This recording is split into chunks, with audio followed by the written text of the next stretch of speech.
আব্বা আমি সিগারেট খাই না, বাবা মাফ করে দেন, আব্বা মাফ করে দেন, আব্বা মাফ করে দেন। ওরে মিয়া আমি মিয়া ভাই যে মেরে আমার কলজার মধ্যে পানি। যারা বলে তোর জন্য জীবন দিতে রাজি, আসলে বিশ্বাসঘাতকের লিস্টে তারাই 1 নাম্বার পাস। समझ में आया क्या लाला?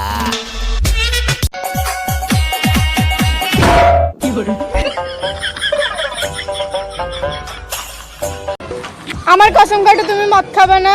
খাবো না। আমি ছাড়া কোনো মেয়ের দিকে তাকাবে না? তাকাবো না। জুয়া খেলবে না? খেলবো না। আমার জন্য জীবনও দিয়ে দিবা? দিয়ে দিব জীবন, এরকম জীবন আর রাখি বা কি করবো। তোমাদেরকে আজকে সায়েন্সের থেকে প্রশ্ন ধরবো। আচ্ছা বলো তো যে 5টা আঙ্গুলের ভিতরে এই গ্যাপগুলা কিসের জন্য রাখা হয়? ম্যাডাম বিড়ি খাওয়ার জন্য।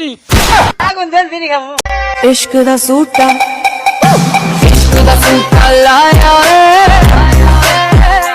প্লিজ প্লিজ প্লিজ, তোমার যত টাকা লাগে আমি দিব, তুমি ফেসবুকে পিকগুলো আপলোড দিও না। কিরে বোন, কে ব্ল্যাকমেল করতেছিস তোরে? আর কিসের পিকের কথা বলতেছিস? হ্যাঁ, ওই যে আমার মেকআপ ছাড়া পিকগুলো ওইগুলো আপলোড করে দিবে। আর ফোন দিতেব না, আয়া পড়ছি। দেখ তো মামুন, তোর এই ভাবিটা সুন্দর না গতকাল যে দেখাচ্ছি এটা সুন্দর? আরেকটা ভাবি মানে? ভাই আপনি আর থাপ্পড় মারলো? আরে বেটা ভালো যে বাসে এটাই তো প্রমাণ। তুই কি বরাবরি করবি আমার? মানুষ নাম পাল্টালে আমার বদনাম কইরা।